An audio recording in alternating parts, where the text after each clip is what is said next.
नमस्कार, प्रभात एग्जाम के current affairs bulletin में आपका स्वागत है। मेरा नाम है दीपाली शर्मा।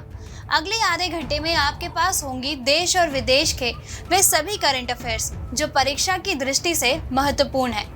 चलिए शुरुआत करते हैं हम आज का बुलेटिन। 23 जून 2022 को प्रधानमंत्री ने नए वाणिज्य भवन का उद्घाटन किया। वाणिज्य भवन उद्योग और निर्यातकों को अपने लिए दीर्घकालीन निर्यात लक्ष्य निर्धारित करने के साथ साथ उन लक्ष्य को प्राप्त करने के लिए सरकार को सुझाव देने में महत्वपूर्ण भूमिका निभाएगा। यह भारत के विकासशील राष्ट्र से विकसित राष्ट्र में परिवर्तित होने में निर्यात द्वारा निभाई गई महत्वपूर्ण भूमिका पर प्रकाश डालता है। प्रधानमंत्री ने निर्यात पोर्टल का भी शुभारंभ किया। इस पोर्टल को हितधारकों के लिए वन स्टॉप प्लेटफॉर्म के रूप में विकसित किया गया है, जहां उन्हें भारत के विदेशी व्यापार से संबंधी सभी आवश्यक जानकारी प्राप्त होंगी। यह सभी हितधारकों को रियल टाइम डेटा प्रदान करेगा। यूरोपीय संघ की कार्यकारी शाखा यूरोपीय आयोग यानी ईसी ने 2030 तक पूरे यूरोप में कीटनाशकों के उपयोग को आधा करने के लिए एक मसौदा कानून का प्रस्ताव रखा है। जलवायु परिवर्तन पर अंतर सरकार पैनल ने अपने छठे आकलन में जलवायु परिवर्तन में कमी लाने के लिए अनुकूल पारिस्थितिकी तंत्र की तत्काल बहाली का आह्वान किया है। ग्लासगो जलवायु समझौते ने भी जलवायु समन और अनुकूलन के लिए प्राकृतिक पारिस्थितिकी तंत्र के महत्व को रेखांकित किया है।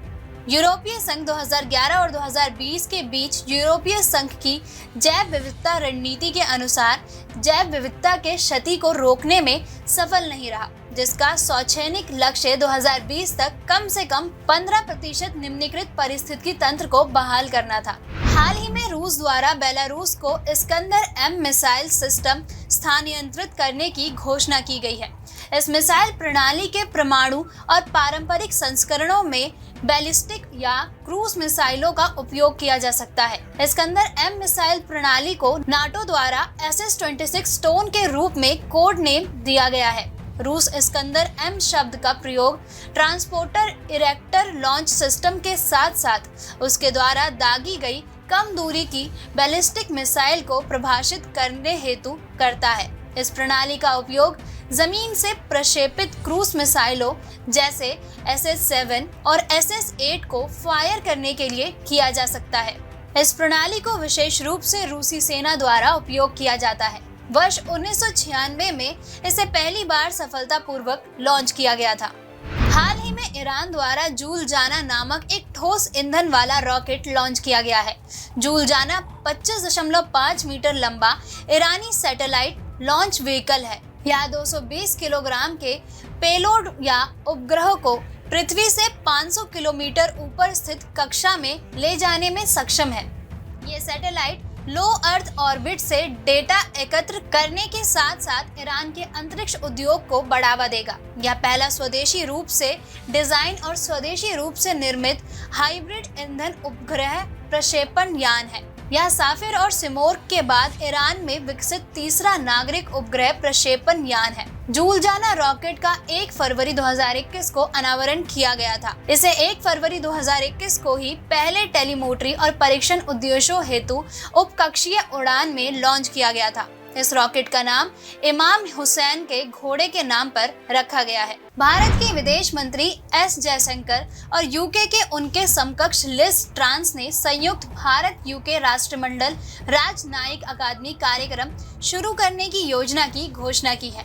इस योजना की घोषणा रवांडा में उनकी बैठक के बाद की गई। भारत यूके राष्ट्रमंडल राजनयिक अकादमी कार्यक्रम दोनों देशों के युवा और महत्वाकांक्षी राजनयिकों को प्रशिक्षित करने के लिए शुरू किया जाएगा। नए राष्ट्रमंडल राजनयिक अकादमी कार्यक्रम की घोषणा इसलिए की गई क्योंकि भू राजनीतिक दुनिया में देशों को लोकतंत्र और संप्रभुता के राष्ट्रमंडल मूल्यों को तेजी से सशक्त बनाने की जरूरत है। नया राष्ट्रमंडल राजनयिक अकादमी कार्यक्रम युवा राजनयिकों को विशेषज्ञता और परीक्षण से लैस करेगा, जिसकी उन्हें वैश्विक चुनौतियों से निपटने के लिए आवश्यकता है। हाल ही में विदेश मंत्री एस जयशंकर ने किगाली में राष्ट्रमंडल शासन अध्यक्षों की बैठक में हिस्सा लिया। इस बैठक के दौरान उन्होंने मजबूत और पुनर्जीवित राष्ट्रमंडल परिवार के महत्व को उजागर करने तथा सभी सदस्यों को लाभ पहुंचाने के लिए एक संयुक्त बयान जारी किया। उन्होंने नई दिल्ली में भारत यूके राष्ट्रमंडल राजनयिक अकादमी कार्यक्रम की मेजबानी करने की घोषणा की। हाल ही में कैबिनेट की नियुक्ति समिति ने केंद्र प्रत्यक्ष कर बोर्ड के नए अध्यक्ष के रूप में IRS अधिकारी नितिन गुप्ता की नियुक्ति को मंजूरी दे दी है। वह वर्ष 1986 बैच के भारतीय राजस्व सेवा के अधिकारी हैं। वह इनकम टैक्स कैडर से संबंधित है तथा अगले वर्ष सितंबर में सेवानिवृत्त होने वाले हैं। वर्तमान में बोर्ड में 5 सदस्य हैं। 1985 बैच के IRS अधिकारी अनुजा सरांगी सबसे वरिष्ठ सदस्य है। अन्य सदस्यों में सुब्रासी अनंत कृष्णन और प्रज्ञा सहाय सक्सेना शामिल हैं। दोनों ही वर्ष 1987 बैच के IRS अधिकारी हैं।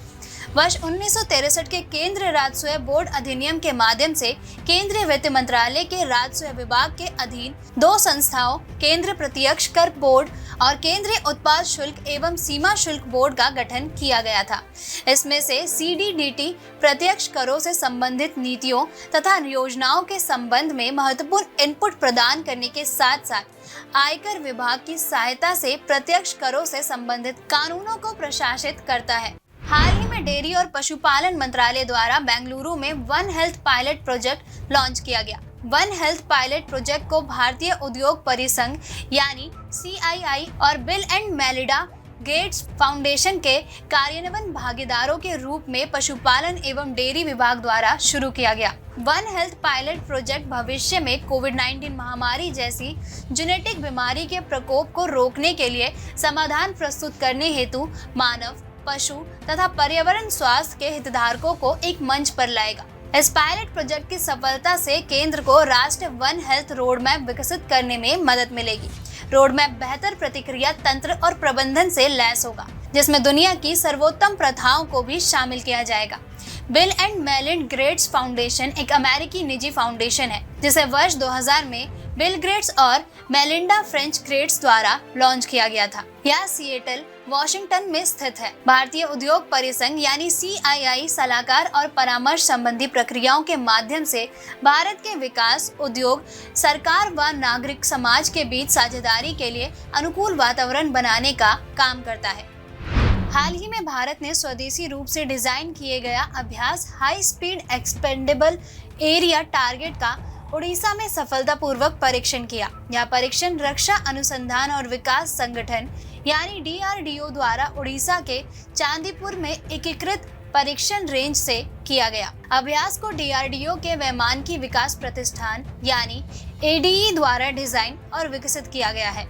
ADE और DRDO के तहत एक प्रमुख वैमानिकी प्रणाली डिजाइन प्रयोगशाला है। यह भारतीय सशस्त्र बलों की आवश्यकताओं को पूरा करने के लिए अत्याधुनिक मानव रहित हवाई वाहनों और वैमानिकी प्रणाली तथा प्रौद्योगिकियों के डिजाइन एवं विकास में शामिल है। जैसे जैसे प्रौद्योगिकी दुनिया को प्रतिस्पर्धी रूप से बराबर करती जा रही है, हमारे दैनिक जीवन के कार्यकल्पों का तरीका भी एक आमूल-चूल परिवर्तन के दौर से गुजर रहा है।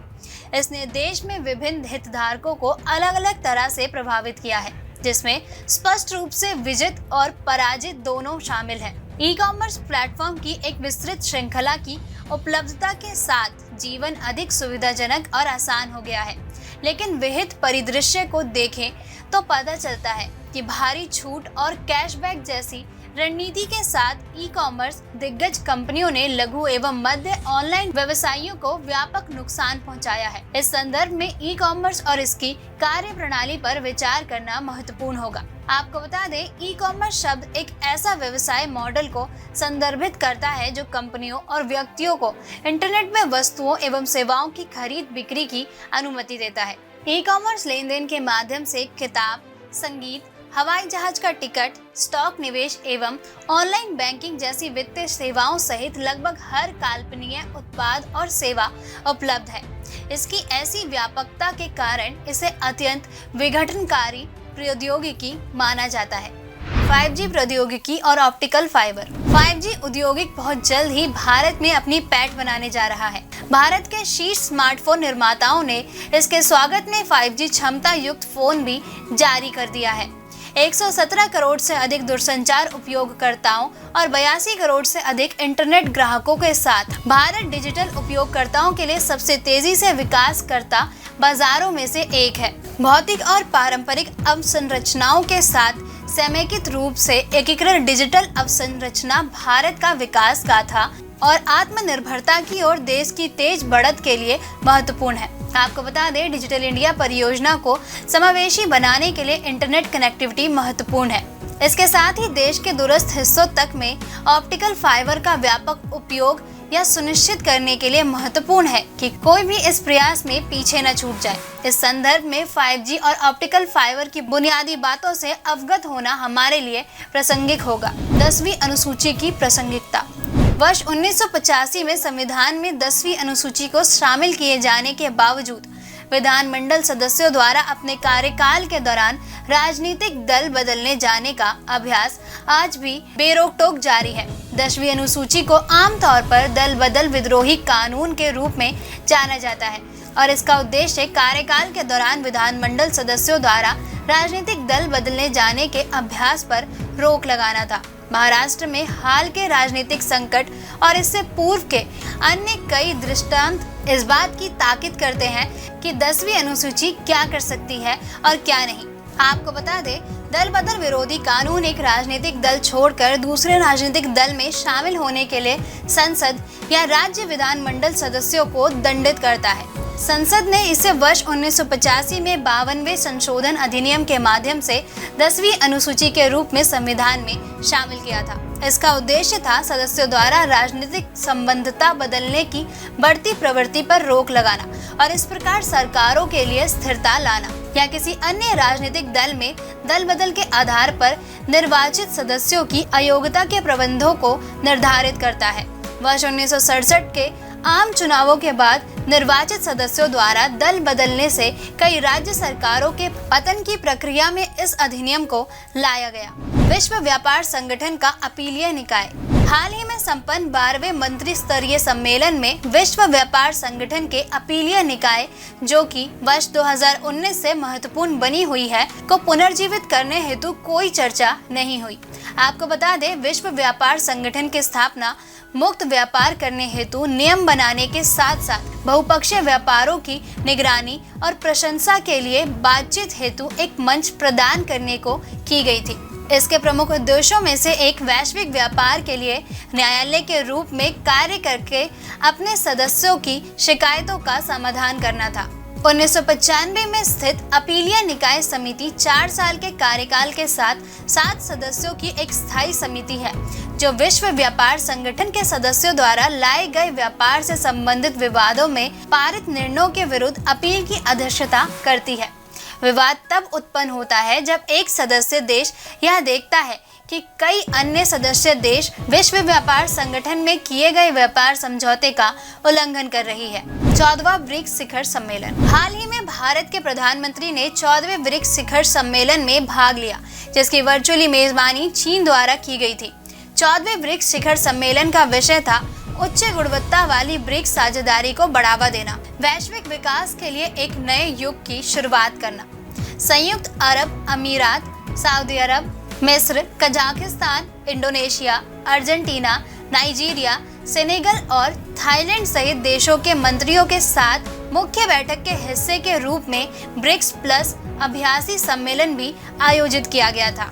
बैठक के दौरान कहा गया कि ब्रिक्स रूस और यूक्रेन के बीच वार्ता का समर्थन करता है। यह समूह यूक्रेन को मानवीय सहायता प्रदान करने के लिए संयुक्त राष्ट्र एवं रेड क्रॉस की अंतर्राष्ट्रीय समिति यानी ICRC के प्रयासों का समर्थन करने को तैयार है।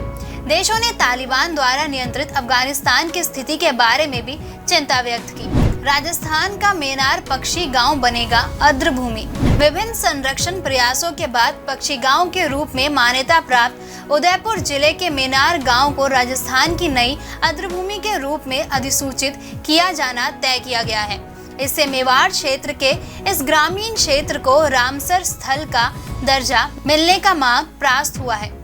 अर्धभूमियां पानी में स्थित मौसमी या स्थायी पारिस्थितिकी तंत्र है।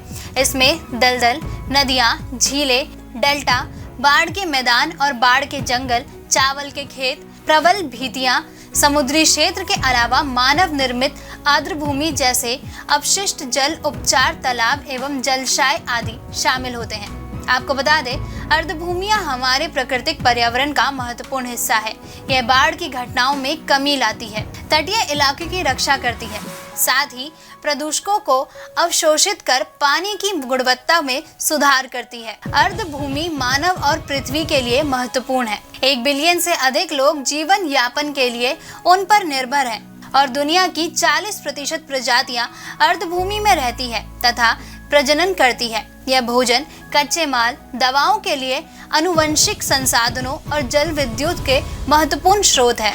नमक उद्योग की मांग को पूरा करने और नमक किसानों एवं श्रमिकों के सामने आने वाले संकट से निपटने में भारी चुनौतियों का सामना करना पड़ रहा है। न्यूनतम समर्थन मूल्य न होने से जहां किसान कम कीमतों का सामना कर रहे हैं, वहीं मजदूर और सामाजिक सुरक्षा की उचित व्यवस्था नहीं होने से श्रमिक भी संकट में हैं।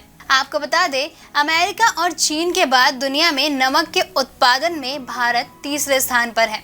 समुद्री नमक देश के कुल नमक उत्पादन का लगभग 70% है। नमक निर्माण गतिविधियां गुजरात, तमिलनाडु, आंध्र प्रदेश, महाराष्ट्र, कर्नाटक, उड़ीसा, पश्चिम बंगाल, गोवा के तटीय राज्यों और राजस्थान के भीतरी इलाकों में की जाती है। गुजरात में प्रतिवर्ष लगभग 28.5 मिलियन टन नमक का उत्पादन होता है, जो देश के कुल उत्पादन का 80% से अधिक है। किशोर न्याय अधिनियम संशोधन बाल देखभाल संस्थानों में कर्मचारियों या प्रभावी व्यक्तियों द्वारा दुर्व्यवहार एवं क्रूरता को गैर संज्ञेय अपराध बनाकर बाल देखभाल संस्थानों में दुर्व्यवहार की रिपोर्ट करने को और अधिक जटिल बना रहा है। किशोर न्याय अधिनियम 2015 के विभिन्न प्रावधानों में संशोधन करने के लिए किशोर न्याय संशोधन विधेयक 2021 पारित किया गया था। आपको बता दें, संसद ने किशोर अपराध कानून और किशोर न्याय अधिनियम 2000 को बदलने के लिए किशोर न्याय अधिनियम 2015 को पारित किया था। यह अधिनियम जघन्य अपराधों में संलिप्त 16 से 18 वर्ष की आयु के बीच के किशोरों के ऊपर बालिगों के समान मुद्दे चलाने की अनुमति देते हैं।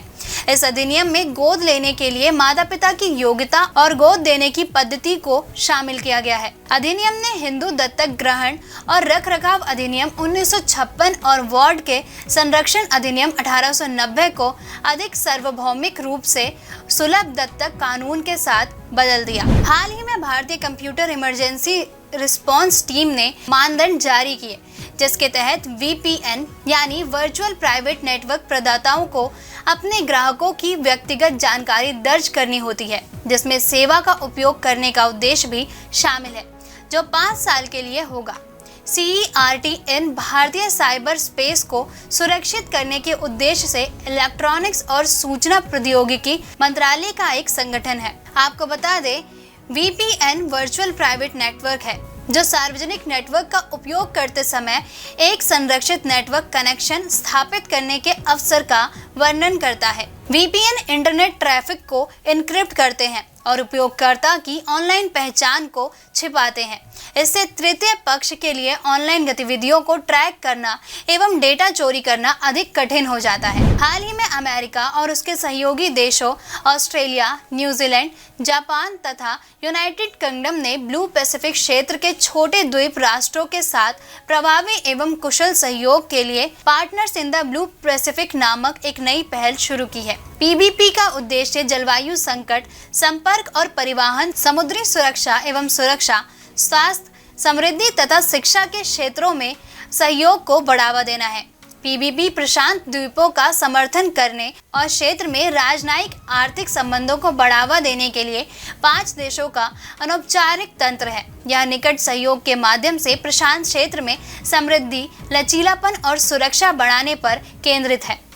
अर्थात PBP के माध्यम से यह देश एक साथ व्यक्तिगत रूप से चीन के आक्रामक आउटरीच को प्रतिसंतुलन करने के लिए प्रशांत द्वीप देशों को और अधिक संसाधन उपलब्ध कराएगा। पूर्व के सदस्य प्रशांत क्षेत्रवाद को बढ़ावा देंगे और प्रशांत द्वीप समूह फोरम के साथ मजबूत संबंध कायम करेंगे। मई 2022 में 2.61 करोड़ परिवारों ने नरेगा यानी राष्ट्रीय ग्रामीण रोजगार गारंटी योजना के तहत काम किया, जो पिछले वर्ष के इसी महीने की तुलना में 17.39% अधिक है। आपको बता दें, अप्रैल में गिरावट के बाद नरेगा की मांग में तेजी आई थी। अप्रैल 2022 में 1.86 करोड़ परिवारों ने नरेगा का लाभ उठाया, जो पिछले वर्ष अप्रैल में दर्ज की गई संख्या से 12.27% कम है। नरेगा का लाभ उठाने वाले परिवारों की संख्या मई 2020 की तुलना में कम है, जबकि कोविड-19 की पहली लहर के दौरान लॉकडाउन के मद्देनजर प्रवासी श्रमिकों के अपने गांव में लौटने के कारण मांग तेजी से बढ़कर 3.30 करोड़ हो गई, या मई 2019 यानी महामारी पूर्व समय में दर्ज 2.10 करोड़ के अंकों से अधिक है। राज्यों के संदर्भ में उत्तर प्रदेश में नरेगा का लाभ उठाने वाले परिवारों की संख्या में सबसे अधिक वृद्धि देखी गई। इसके बाद तमिलनाडु का स्थान है, जबकि सबसे ज्यादा गिरावट छत्तीसगढ़ में और उसके बाद झारखंड में दर्ज की गई है। दोस्तों, आज के बुलेटिन में बस इतना ही। मिलते हैं अगले हफ्ते नए करंट अफेयर्स के साथ। तब तक के लिए नमस्कार।